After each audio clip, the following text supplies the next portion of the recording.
لله نحمده تعالى ونستعينه ونعوذ بالله من شرور أنفسنا ومن سيئات أعمالنا.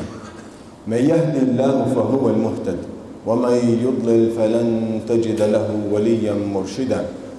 وأشهد أن لا إله إلا الله وحده لا شريك له، وأشهد أن محمدا عبده ورسوله وصفيه من خلقه وخليله، بلغ الرسالة وأدى الأمانة ونصح الأمة وتركها على المحجة البيضاء ليلها كنهارها لا يزيغ عنها إلا هالك. عباد الله، أوصيكم ونفسي بتقوى الله وأحذركم عن عصيانه ومخالفة أمره، لقوله عز وجل: من عمل صالحا فلنفسه ومن أساء فعليها وما ربك بظلام للعبيد. اللهم صل على سيدنا محمد وعلى آله وصحبه وسلم تسليما كثيرا. اللهم زد محمدا عنا خير ما تجازي نبيا ومرسلا عن أمته. أما بعد،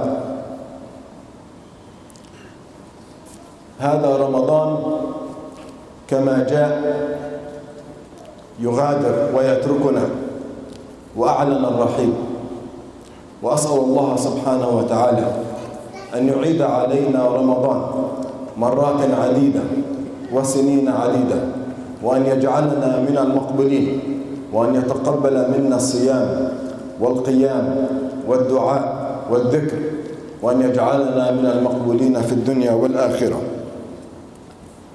أيها المسلمون، الله سبحانه وتعالى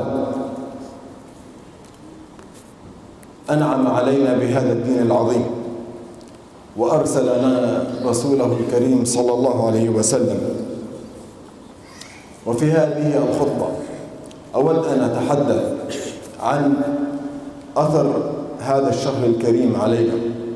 الله سبحانه وتعالى قال في القرآن الكريم: يا أيها الذين آمنوا كتب عليكم الصيام كما كتب على الذين من قبلكم لعلكم تتقون. أين أثر التقوى على المسلمين؟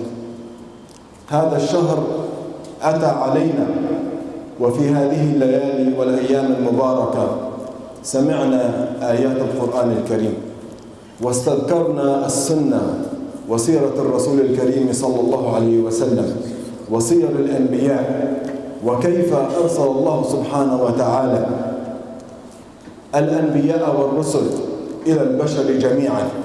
قصة الهداية وقصة القرآن الكريم تتلى على مسامعنا كل ليلة. وبهذه المناسبة نحن نكتشف عظمة هذا الدين وحلاوة الإيمان. ومن علامات القبول في شهر رمضان الكريم أن بعد هذا الشهر أن تكون همة المؤمن عالية، أن يبقى مقدما على الخير، على تلاوة القرآن الكريم، على المساجد، على فعل الخيرات، على الصيام.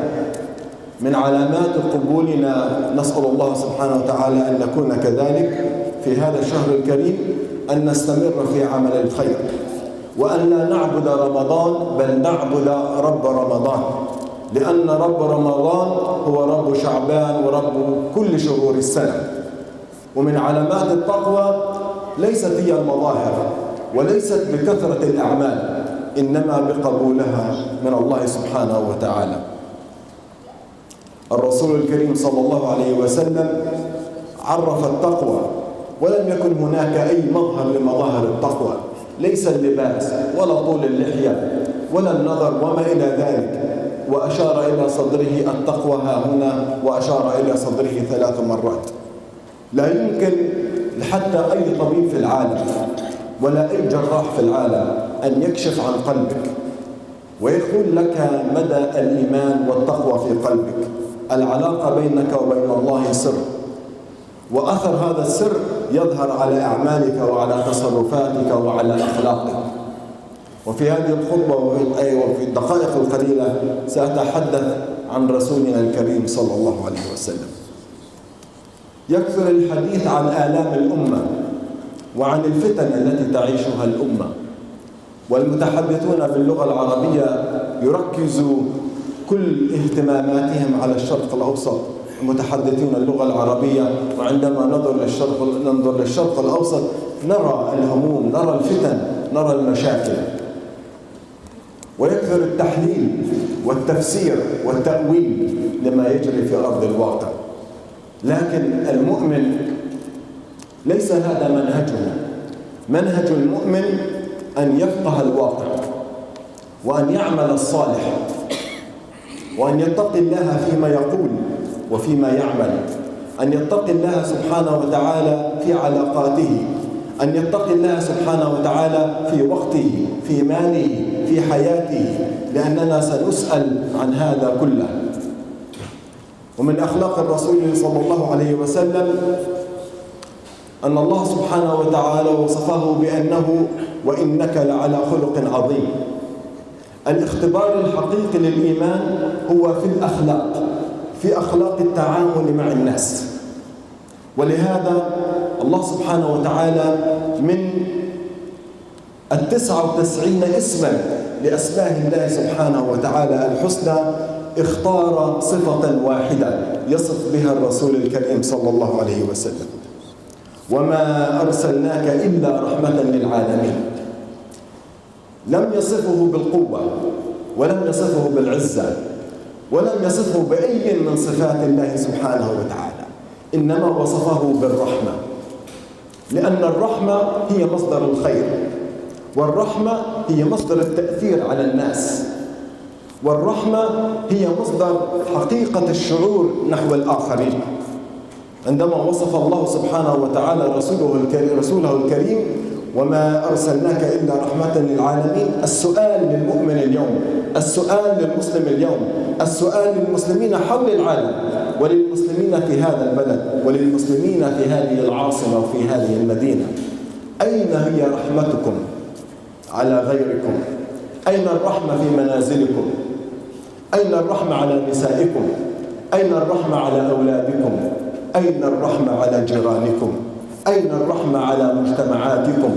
أين الرحمة في علاقاتنا مع الآخرين؟ أين الرحمة في شعورنا نحو العالم؟ وهل تترجم هذه الرحمة إلى برامج؟ وهل تأتي بنتائج؟ هذا هو الاختبار الحقيقي. لا نتحدث عن الأمة، بل نتحدث عن أنفسنا، لأننا نحن الأمة، نحن المكون الرئيسي لكل أمة. لكن إذا اكتفينا أن نحلل ونتحدث عن واقع الأمة ونشتكي وننسى أنفسنا ودورنا، فنسأل الله سبحانه وتعالى أن ندرك الواجب والدور الذي نلعبه.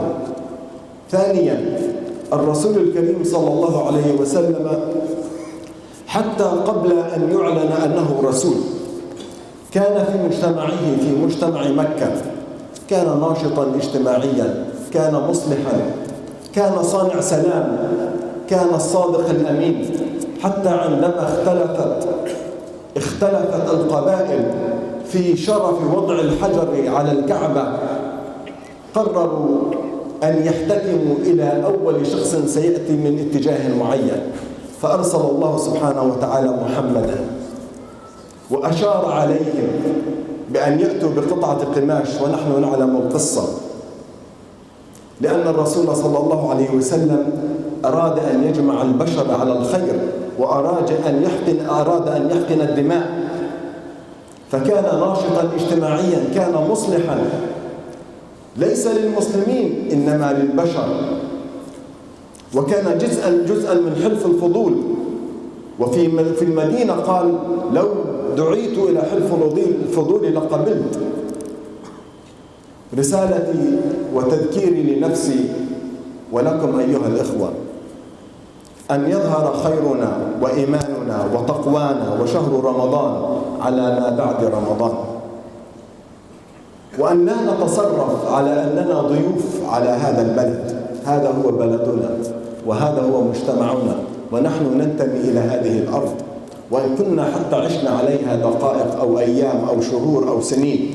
أجيال المسلمين هنا تولد وتتربى، والمستقبل للإسلام في هذا البلد لا يشك به بإذن الله. وماذا نبذر وماذا نساهم في تحسين وضع المجتمع؟ هذه مسؤولية ليست فقط مسؤولية مدنية، إنما مسؤولية روحية، مسؤولية دينية، لأنه هكذا كان رسول الله صلى الله عليه وسلم. بل عندما كان في مكة صلى الله عليه وسلم تنزلت عليه سورة الروم. سورة الروم تتحدث عن واقع الروم والفرس خارج نطاق واهتمام المسلمين في مكة، حيث كانوا أقلية مضطهدة، كانوا يعانون، كانوا يعذبون، كانوا يحاصرون، كانوا يقاطعون.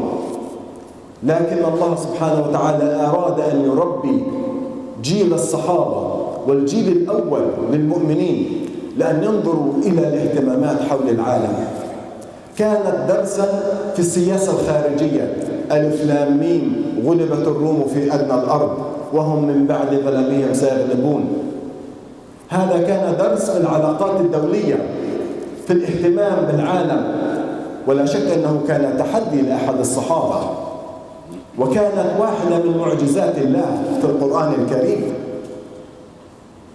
وكانت في مكة الأقلية المسلمة كانت تتلقى درسا في العلاقات الخارجية والعلاقات الدولية والاهتمام بما يجري في العالم حولهم. وكان الرسول صلى الله عليه وسلم عندما انتقل إلى المدينة أراد أن يخاطب الملوك والأمراء والفاعلين في المجتمع وفي العالم في ذلك الحين. وكنا نعلم أن الرسول صلى الله عليه وسلم كان أميا، لم يقرأ ولم يكتب. فعندما أملى رسالته على أحد الصحابة قالوا له: يا رسول الله صلى الله عليه وسلم يجب أن تختم. فتقلد رسول الله صلى الله عليه وسلم الخاتم الذي نعلمه جميعا مكتوب عليه محمد رسول الله. لماذا؟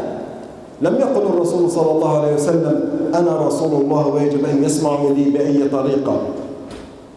احتكم إلى البروتوكولات التواصل مع المجتمع، واستخدم الأدوات المحلية الآنية للتواصل لأن هدفه رحمة للعالمين. لم يرد أن يسجل موقفا، بل أراد أن يسمع إلى النصيحة، فاختتم بخاتمه المعروف. هذا الخاتم للأسف الشديد اليوم يهان ويوضع على راية سوداء لقتل الأبرياء. كان هذا الخاتم الهدف منه هو التواصل مع العالم لتعريف العالم برحمة الله وبرحمة الإسلام وبدعوة الإسلام وبمكانة الرسول صلى الله عليه وسلم، لأنه كان صانع سلام.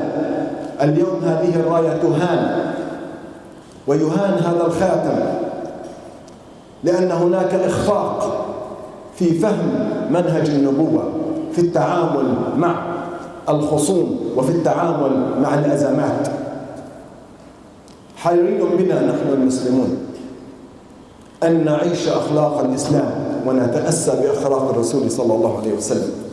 ونحن هنا كأقلية لا نتحدث ولا نتعاطى بعقلية الأقلية كعدد. نحن بعون الله،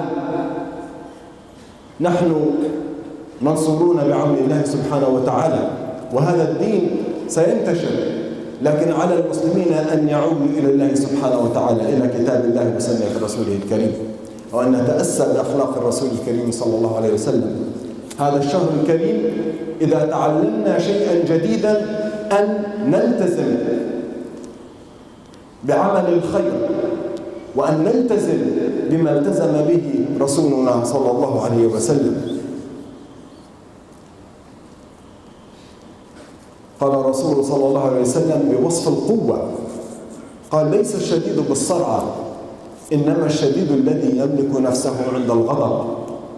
الكثير ممن يريد أن ينتصروا للرسول صلى الله عليه وسلم ينتابهم الغضب وينتابهم الانفعال بحجة أننا ننتصر للرسول صلى الله عليه وسلم. هذا ليس انتصارا للرسول، هذا تجرؤ على الرسول صلى الله عليه وسلم، هذا تجرؤ على الدين وليس تجرؤ للدين.